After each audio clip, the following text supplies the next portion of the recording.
Pupo querido, faltabas vos en la primera rueda de opiniones. Qué bueno oír las primeras buenas noticias de la reforma educativa, pero más lindo es oír lo que dijo nuestro compañero Diego recién, de que él, como coordinador del programa del Frente Amplio, no ve que el Frente, en caso de ser gobierno, vaya a hacer unos cambios muy importantes en lo que viene siendo la orientación. Es más, habló de política de Estado.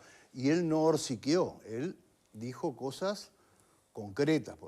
El horsiqueo, ustedes saben lo que quiere decir. No, perdón, no sé. Horsiquear es hablar y no decir nada. Él dijo cosas concretas, dijo que iba a tratar de... no te o mueves por lo menos nada, dentro de... ¿Qué pasó? dentro de su... No, lo que pasa es que me río porque Pupo te tira esa que... No, pero es verdad. Y usted y vos la dejás pasar. No la dejo pasar porque lo estoy elogiando porque creo que estuvo bueno que diga que, que lo van a tratar como una política de Estado, sí, donde obviamente cada gobierno, si ellos son gobierno, tendrá su enfoque, pero de alguna manera va a haber una continuidad, por lo menos pararse sobre las cosas buenas que tuvo esta reforma. Y entre las cosas buenas que tuvo esta reforma es justamente condicionar un poco el tema de la gobernanza de la educación. Justamente en eso dije que donde hay menos clima, ahí es donde, ¿no? Bueno, pero capaz que ahí, Diego, tenés que... Pasa que tú le atribuís a eso los beneficios o eventuales beneficios y eso no está claro. Pero mirá que yo te escuché con mucho respeto. Sí, y está bien. capaz que vos, digo, puede ser una de las cosas que te esté pasando es que has tomado en cuenta algunas palabras que dijo Mujica en su momento sobre los gremios de la educación y capaz que siguen en esa línea. Sería bueno, por lo menos, no tan drástico, pero que en un futuro gobierne quien gobierne en el Uruguay, la política educativa esté a cargo de las personas que elegimos todos los ciudadanos y que la defensa de los intereses gremiales esté a cargo de las personas que eligen los gremios. Eso para empezar. Segundo, estaría bueno que cualquiera sea el que gobierne en un futuro, rescate el tema de la enseñanza por competencias, que es parte de la esencia de esta reforma educativa. Es un agregado a la enseñanza por materia, por sustancia, pero la enseñanza de las competencias es muy importante porque tenemos que empezar a formar gurises para trabajar en el mundo. Esa es la esencia, justamente, y es contra ese concepto que son contrarios los sindicatos y los gremios, por ejemplo, ¿no? Bueno, pero nos han explicado Diego dice que vamos a hacer una argumentación el por qué entienden que ahí está la raíz del problema. Bueno, pero si Diego habla de política de Estado es porque tal vez podamos, y sería bueno entre todos, establecer algunos principios de cara al futuro, de dónde pararnos para decir, bueno, gobierne quien gobierne en este país, hay cosas que las vamos a mantener, hay una orientación básica que las vamos a mantener. Si se modificara la cogobernanza, si se volviera a la gobernanza anterior previo a la LUC, y ahí va a ser más difícil. Ahí va a ser más difícil, ¿por qué?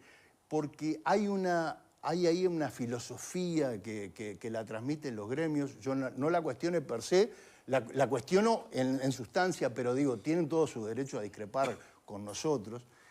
Pero la filosofía es, yo quiero formar a la gente para de alguna manera también ser un agente de combate a las salvajadas del capitalismo. Entonces yo digo, me parece que esa no es la esencia de por qué enseñamos.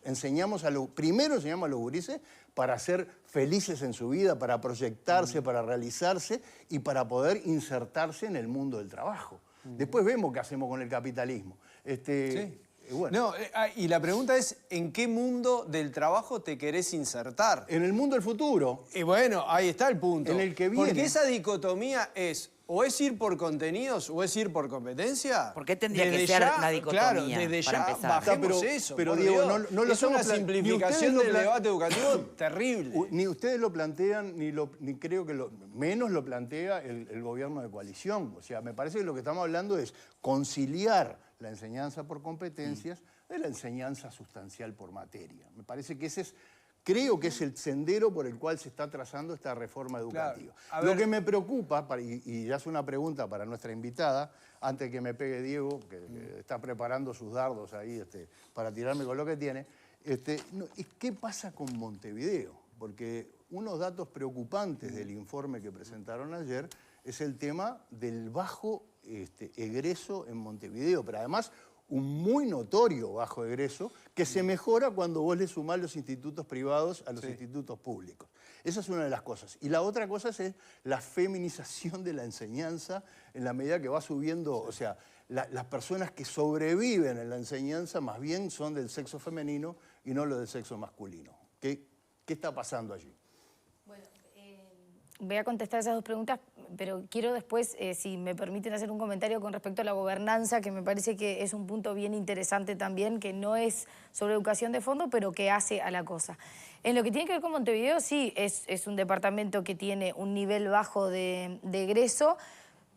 Obviamente es el departamento en el que hay mayor cantidad de centros educativos privados. Entonces, por eso cuando se le suma al total el egreso de los privados, eso aumenta. Yo iría un poco más allá en qué pasa con Montevideo, porque esto lo vemos no solamente en lo que tiene que ver con los resultados del egreso o la promoción, sino también en los aspectos de convivencia, en los aspectos de desigualdad. O sea, vivimos en una capital en donde los niveles de desigualdad e inequidad son bastante grandes y eso impacta en toda la ciudad y también impacta en el sistema educativo. Entonces, creo que este dato del sistema educativo no hay que mirarlo de manera aislada y solo, sino que hay que mirarlo en el conjunto de situaciones que pasan en una ciudad. Y ahí aparece de nuevo el gran tema, que es la distribución de la riqueza, señores, y qué políticas económicas en general se llevan adelante para procurar atender ese dato, que es transversal o que tiene sus consecuencias a nivel de toda la sociedad en la que vivimos, ¿no? Y déjame agregar algo en línea con lo que dice Cáceres, que es en el interior vos necesariamente por un tema demográfico y de cantidad de centros tenés espacios educativos más heterogéneos desde el punto de vista social, con mayor interacción. Y en una gran ciudad como Montevideo vos tenés mucho más segmentados, o sea, es mucho más homogéneo la interacción que vos vas a tener si vas a un liceo en el Cordón, en Malvin, en La Teja o en Casaballe. Por la distribución, o sea que hay un factor vinculado a la desigualdad que obviamente está impactando en esto que traía Juan Ramón, que es tal cual, que es el bajo nivel de egreso de los liceos públicos de Montevideo, en torno al 40%, ¿no? Sí, y que creo que, de nuevo, hay que mirarlo en el conjunto de lo que sucede en toda la ciudad. Y hay que ahí empezar a hacer un análisis que viene ahora, digamos, después de esta presentación general del monitor, que es por centro y por zona. Y creo que esa mirada más específica sobre los territorios dentro de Montevideo, sobre los barrios, nos va a permitir también tener como, bueno, más datos y más insumos para poder seguir trabajando específicamente. Porque, de nuevo, así como no es lo mismo lo que pasa en Montevideo que en el interior, Por no es lo mismo lo que supuesto. pasa en Casaballe Sí, que lo que claro, pasa obvio. en Carrasco Norte. Entonces, hay que también construir las respuestas Bien. desde una mirada más territorial. Te daba un y el dato de la feminización que está muy interesante, Sí. más del 60 y pico %, ¿no? Es muy interesante y sobre todo además porque se da el efecto al revés.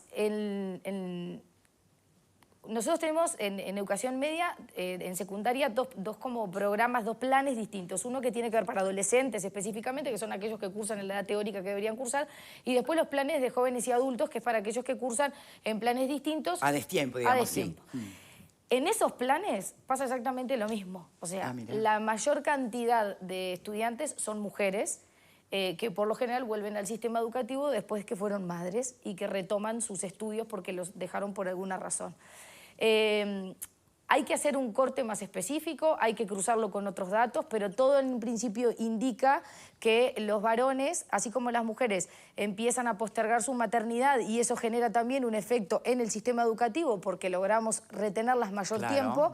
Los varones empiezan a salir antes al mundo laboral y eso también impacta en el sistema educativo. Pero para poder tener datos más específicos y poder avanzar en una investigación que nos permita tener realmente insumos suficientes como para generar políticas, hay que cruzarlos con otros datos y con otras investigaciones que se están haciendo en la ANEP en este momento, que tiene que ver con esto de la matrícula, que en general siempre la matrícula es mayormente femenina en todos los niveles y en todos los grados. O sea, pero también por un tema proporcional, ¿no? De población. Exacto.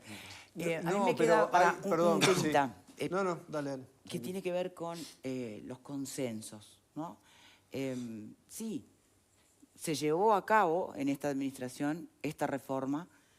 Nadie le va a quitar el mérito a su líder, ¿no? A Robert Silva, de ir para adelante, como los caballos, así más o menos, ¿no?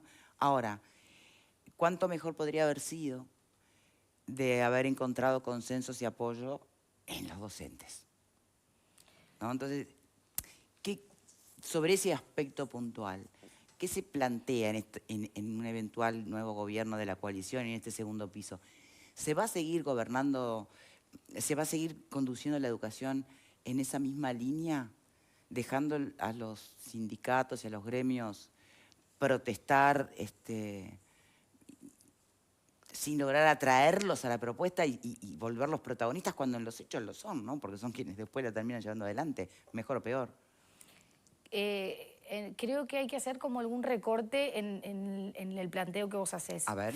En este sentido, no se dejó de lado los docentes. De hecho, y lo digo porque fue así, la transformación educativa la hicieron los docentes. Claro, pero hacerla con más ganas o menos ganas, ¿no? Quienes integraron los equipos técnicos de todos los subsistemas que trabajaron en esta última etapa en educación media superior, de UTU, de secundaria, fueron docentes que integran el sistema educativo, que dan clases, algunos son inspectores, otros son docentes, o sea, son docentes de nuestro sistema educativo público. ¿Pero qué pasó? Que las primeras ADT se disolvieron todas y no... Y ellos fueron los que elaboraron los programas, elaboraron los de educación media básica y los que elaboraron ahora en educación media superior.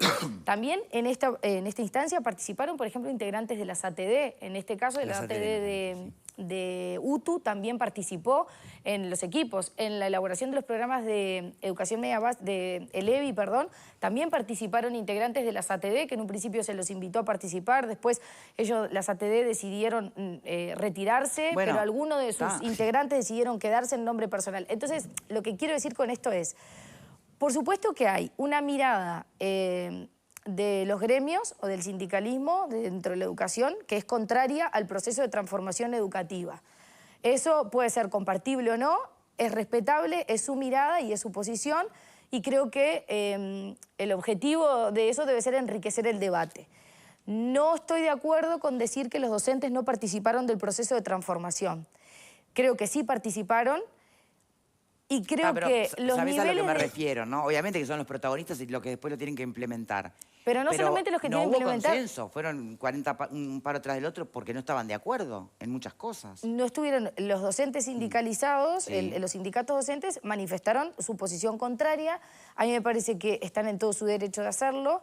Creo que los debates a partir de las discrepancias enriquecen las propuestas. Cuando hay discrepancias y hay propuestas alternativas, creo que es importante sentarse alrededor de una mesa, discutirlas y generar propuestas que sean más enriquecedoras. ¿Pero existieron esas mesas? Existieron esas mesas, existieron las instancias de... Por supuesto que esto es lo que digo yo, y si le preguntás a alguien que integra el sindicato, te va a decir que no. Bueno, porque también hay un punto que es, cuando hacemos el corte, por decirlo, por poner una palabra, de la búsqueda constante de consensos.